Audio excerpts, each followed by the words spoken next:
সাইডে রেখে দিলাম। এবার আমি সবগুলো মশলা একসাথে মিক্স করব, তারপরে মাংসের সাথে মিশাবো।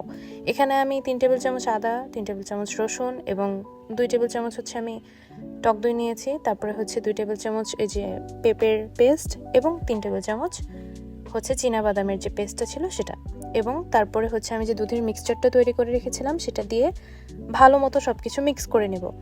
এই হচ্ছে কাচ্চি বিরিয়ানির মশলা রাঁধুনিটা, যেখানে 2টো প্যাকেট থাকে। একটা হচ্ছে চাল সিদ্ধ করার জন্য দেওয়া লাগে, আরেকটাতে হচ্ছে মশলা। তো এই মশলার সাথে আমি এক্সট্রা করে হচ্ছে কালো গোলমরিচের গুঁড়া, লবণ স্বাদ মতো, আপনারা যে যেরকম পছন্দ করেন, তারপরে হচ্ছে লাল মরিচ গুঁড়ো দিয়ে ভালো মতো এই মশলাগুলো পেস্টের সাথে মিক্স করে নিব। মিক্সচারটা যত বেশি ভালো হবে এবং মাংসটা যতক্ষণ ম্যারিনেটেড থাকবে মাংসটার ফ্লেভারটাও আসলে তত বেশি আসবে।